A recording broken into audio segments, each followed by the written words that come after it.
اس لیے اپنی دعوت کو کہ خوبیوں کے ساتھ پیش کیا جائے کہ کیا خوبی ہوگی اس کی، کہ سب سے پہلی خوبی یہ بناؤ کہ تمہاری نیتیں اچھی ہو. نیت کی خوبی مقدم ہے کہ کس نیت سے اپنے کام کو کرو گے، یہ پہلی چیز ہے. نیت سے بے خبر ہونا یہ تو پھر ایک عادی چیز ہو گئی، اور نیت کے ساتھ کرنا وہ ہوئی عبادت اور اطاعت. بغیر نیت کی عبادت اطاعت نہیں ہوتی. جو کام نیت کے ساتھ کیا گیا وہ عبادت بنا، وہ اطاعت بنا، نہیں تو عادت کے طور پر کر لیا، نیت کی کوئی خبر نہیں ہے. اس لیے اپنی دعوت میں اپنی نیتوں کو اچھی بنانا. دوسرے اس کی دعوت ہے اپنی نیتوں کو اچھی بناؤ. کس نیت سے کر رہے ہو؟ نیت کا یہ کنٹرول ہوتا ہے آدمی پر. ہاں، اس لیے نیت عربی میں کہتے ہیں عقد القلب. یہ گویا ایک معاہدہ دل نے کر لیا ہے کہ یہ کام اس وجہ سے کرنا ہے، اقرار ہوا. نیت سے کنٹرول ہوتی ہے بات کہ یہ کام اللہ کے لیے کرنا ہے، یہ کام آخرت کے لیے کرنا ہے. انبیاء کرام اسی کی دعوت دیتے ہیں، کام کو اللہ کے لیے کرو. بس اس سے اونچی کوئی نیت نہیں ہے کہ آدمی اپنے کام سے اپنے اللہ کو راضی کرے. ورضوان من اللہ اکبر، کہ اللہ کا راضی ہو جانا بڑی بات ہے. یہ فرمایا اللہ کا راضی ہو جانا یہ بڑی بات. اس لیے کہتے ہیں نیت خوبیوں کے ساتھ، نیت کی خوبی کے ساتھ کام کیا جائے. یہ دعوت کے محاسن میں سے، دعوت کی خوبیوں میں سے ہے کہ دائی مخلص ہوتا ہے. کوئی چیز نہیں چاہتا سوائے اللہ کے، کوئی چیز نہیں چاہتا سوائے آخرت کے. اگر آخرت سامنے ہوگی تو یہ کام ہر وقت کرے گا اور ہر حال میں کرے گا، ہر جگہ کرے گا. اور اس کا تقاضا یہی ہے.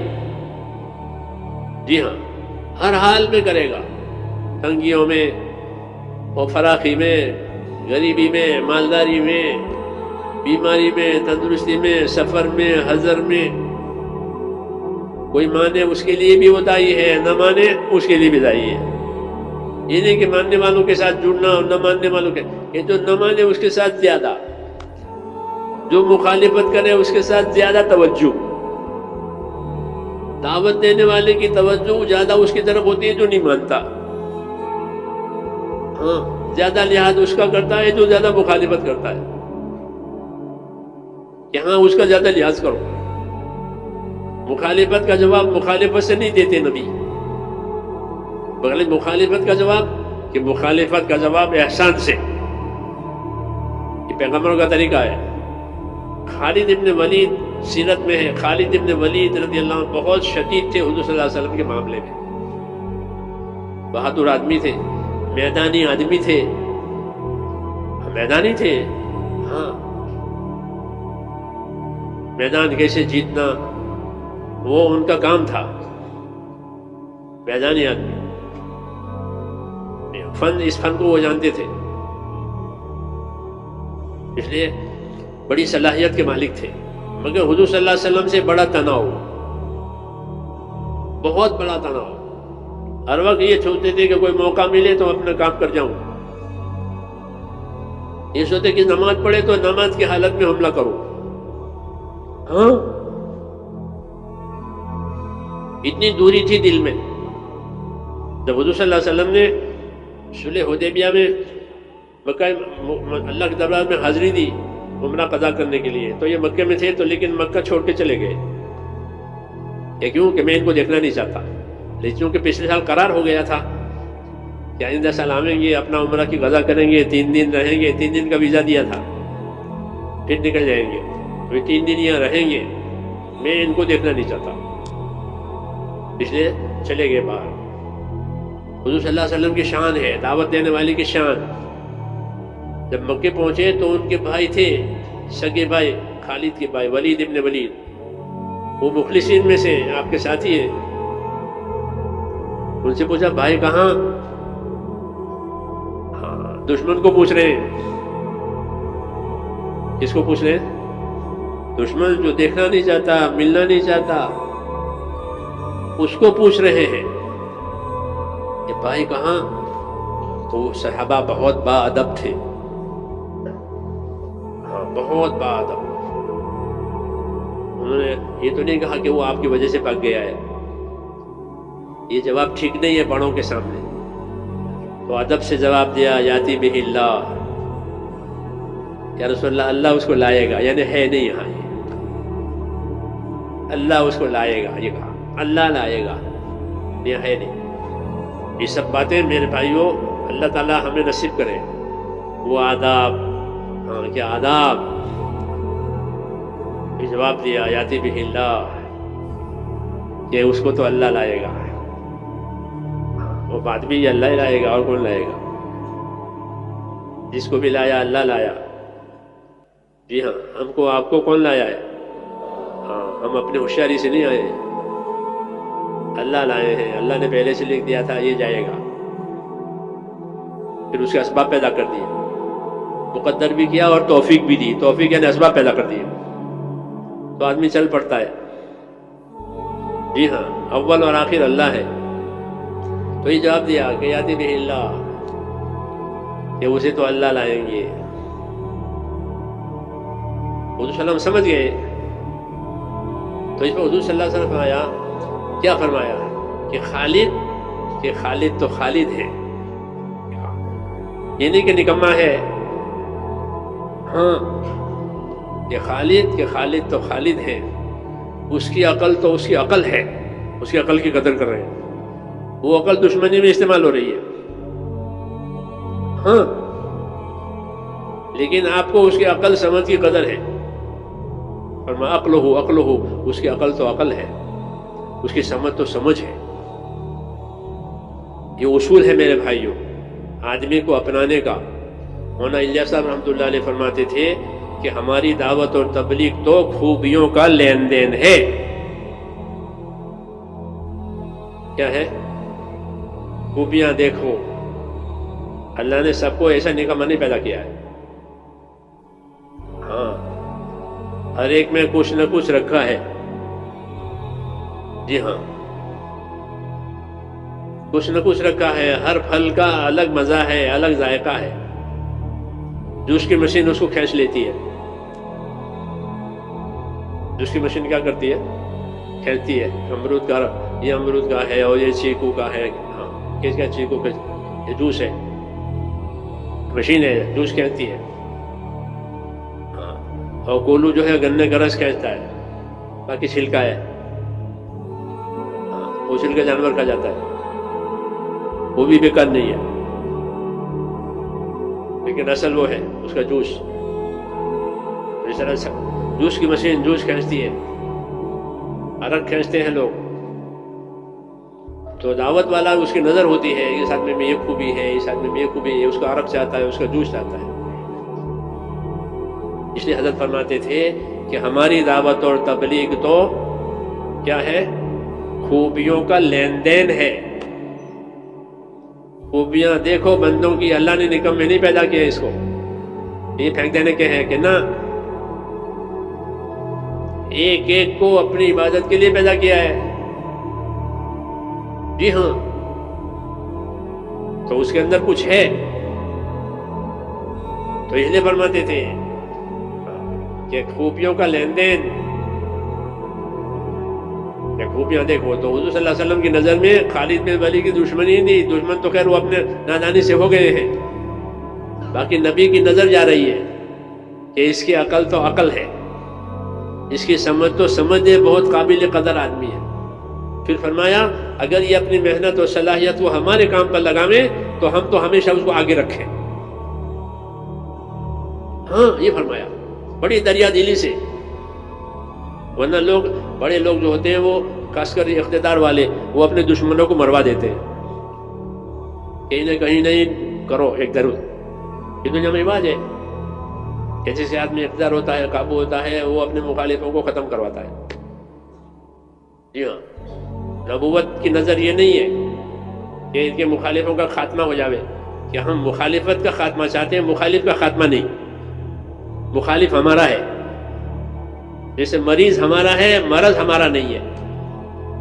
صحابہ کہتے تھے انا نکرہ المعاصی لا نکرہ العاصی، کہ ہم تو معاصی اور گناہوں سے نفرت کرتے ہیں، گنہگار سے نفرت نہیں کرتے، گنہگار تو ہمارا ہے، چور ہمارا ہے، چوری اچھی نہیں ہے، اس کی چوری ختم کروانی ہے، پھر وہ امانتدار ہو جائے گا، پھر چوری نہیں کرے گا۔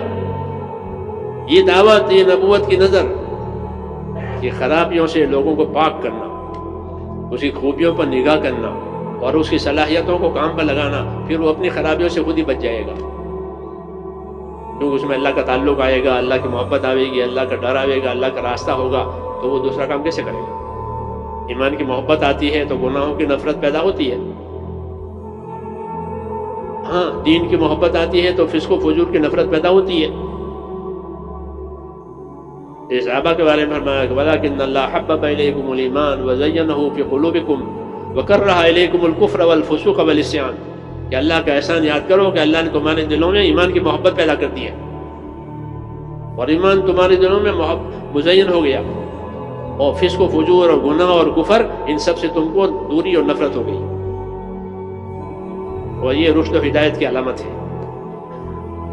یہ بتایا تو حضور صلی اللہ علیہ وسلم ان کے بارے میں یہ کہہ رہے ہیں کہ خالد اگر اپنی صلاحیتوں کو ہمارے کام میں لگاویں تو ہم تو اس کی ایسی قدر کریں کہ اس کو آگے آگے رکھیں۔ وَلَقَدْ قَدَّمْنَاهُ روایتوں میں ہے، یہ نبی کا برتاؤ ہوتا ہے، داعی کے رویے، داعی کا برتاؤ وہ الگ ہوتا ہے دنیا سے،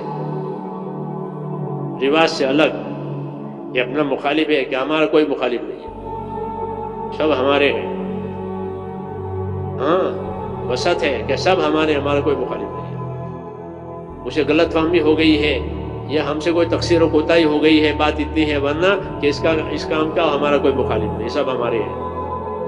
یہ فرمایا کہ اگر یہ اپنی صلاحیتوں کو ہمارے کام پر لگا دیں تو ہم اس کو آگے آگے رکھیں۔ ان کے بھائی نے یہ ساری باتیں لکھ کر کے وہاں پہنچا دی جہاں وہ تھے کہ تم تو بھاگے بھاگے پھرتے ہو، دور رہتے ہو، تمہارے بارے میں تو یہاں یہ مسئلہ ہے کہ تمہاری قدر ہو رہی ہے، تمہاری صلاحیتوں کی قدر ہو رہی ہے۔ اس لیے فرمایا خدا کے واسطے جو کچھ گیا موقع وہ تو گیا، جو موقع باقی ہے اس کی فکر کر۔ یہ بھائی نے کہا کہ جو فوت ہو گئے، بہت سے موقع تو فوت ہو گئے، بڑے بڑے موقع حاصل ہو گئے، اب جو باقی ہے اس کو حاصل کرنے کی فکر کر۔ یہ بھائی نے رہبری کی ہے، اللہ کی شان کہ وہ خط کا مضمون اور بھائی کا بروقت وہ خط پہنچا دینا یہ سبب بنا، اور فوراً وہ پلٹ گئے، اور پلٹ کر کے آ گئے۔ ہاں یہ مولانا الیاس صاحب والی بات کہ ہماری محنت تو خوبیوں کا لین دین، کہ ان میں یہ خوبی ہے، ان میں یہ خوبی ہے، ان کی خوبی کی قدر کرو، کہ خوبیوں والے چاہیے، اور کوئی خوبی سے خالی نہیں ہے، کوئی بھی خوبی سے خالی نہیں، کوئی انسان خوبی سے خالی نہیں۔ حضور صلی اللہ علیہ وسلم فرماتے تھے الناس معادن کمعادن الذهب والفضہ، کہ لوگ اپنی جگہ ایسے قیمتی ہیں جیسے سونے اور چاندی کی کانیں ہوتی ہیں۔ ایسے سونا نکل آیا کہ زمین میں، وہ چاندی نکل آئے گی زمین میں، اور وہ زمین قیمتی ہو گئی، وہ ماحول قیمتی ہو گیا، ان کی کرنسی اونچی ہو گئی، لوگ دوڑے دوڑے وہاں چلے جائیں گے، ہاں اپنی روزی روزگار کے لیے۔ ایسے ہی لوگ ہیں، تو جب دعوت سے نظر میرے دوستو ہماری بدل جائے گی تو ہمیں اللہ کے بندوں کی خوبیاں نظر آئے گی۔ اس لیے ان سے کام لینا، ان کو کام پر لگانا آسان، شیطان اس کو چلنے نہیں دیتا، اس نظر کو۔ اس لیے شیطان جو ہے بدگمانیاں لاتا ہے، یہ اس کا کام ہے، وہ بدگمانی بھی دینداروں میں لاتا ہے، بے دینوں میں نہیں لاتا۔ یہ چیز جو ہے بدگمانی، یہ دینداروں میں یہ بیچتا ہے۔ یہ بزرگوں نے لکھا ہے کہ بدگمانیاں کن میں پیدا ہوتی ہے؟ یہ دینداروں میں، دینداروں میں بدگمانیاں پیدا کرانا یہ شیطان کا کام ہے۔ پھر وہ دور ہو جائیں گے ایک دوسرے سے بدگمانی پیدا ہونے کی وجہ سے۔ اس لیے منع کیا گیا، بدگمانیوں سے منع کیا گیا، بدگمانیاں پیدا کرو، اس سے اجتماعیت ٹوٹتی ہے۔ اور خوبیاں نظر آتی نہیں، خرابیاں نظر آتی ہیں. ہاں خرابیاں نظر آتی ہیں، نگاہ بدل جاتی ہے، تصور بدل جاتا ہے. پھر ان کی صلاحیتوں سے کیسے کام لوگے؟ ان کی صلاحیتوں سے کیسے کام لے سکو گے جب کہ تم اسے بدن ہو گئے ہو؟ اس لیے فرمایا خوبیوں کا لین دین ہے یہ. تو دعوت کی خوبی ہے یہ کہ جس طرح اچھی نیت ہو، اچھا عمل ہو، اچھا گمان ہو. عمل بھی اچھے کریں دعوت میں. جتنے اچھے اچھے کام ہیں وہ سب دعوت کا مقصد ہے. دعوت کا مقصد صرف پھرنا نہیں ہے، صرف نکل جانا نہیں ہے. نکل جانا تو ایک کام ہوا. اس پھرنے نکلنے سے یہ صلاحیت پیدا ہوتی ہے، یہ استعداد پیدا ہوتی ہے کہ یہ ہر کام کا قدر کرنے والا بنے گا. چاہیے ایک مرتبہ سبحان اللہ بولنا پڑے، اس کو ایک مرتبہ سبحان اللہ کی بھی قدر ہوگی. اس لیے پھراتے ہیں اس کو اللہ کے راستے میں، اللہ کی محنت میں، تاکہ وہ دین کے ہر کام کا قدردان بنے. لا يحقرن من المعروف شيئا، کہ کسی نیکی کو ہلکا مت سمجھنا. یہ فرمایا اگر اپنے باعث خندہ پیشانی سے مل سکتے ہو، فرمایا اپنے باعث خندہ پیشانی سے ملو. یہ بھی صدقہ ہے، یہ بھی معمولی نہیں ہے. خندہ پیشانی سے کسی ملے اپنے بھائی سے، وَلَوْ أَن تَلْقَىٰ أَخَاكَ بِوَجْهٍ طَلِيقٍ، حدیث شریف میں. دعوت سے یہ بنتا ہے کہ ہر نیکی کا یہ طلبگار، ہر خیر کا یہ طلبگار بنتا ہے. ہر عمل کرنے کی اس میں صلاحیت پیدا ہوتی ہے. اللہ کے فرائض کو ادا کرنا، اللہ کے حرام سے بچنا، حقوق کو ادا کرنا، حقوق کے ساتھ چلنا، یہ صلاحیت محنت سے پیدا ہوتی ہے. اس لیے محنت کراتے ہیں.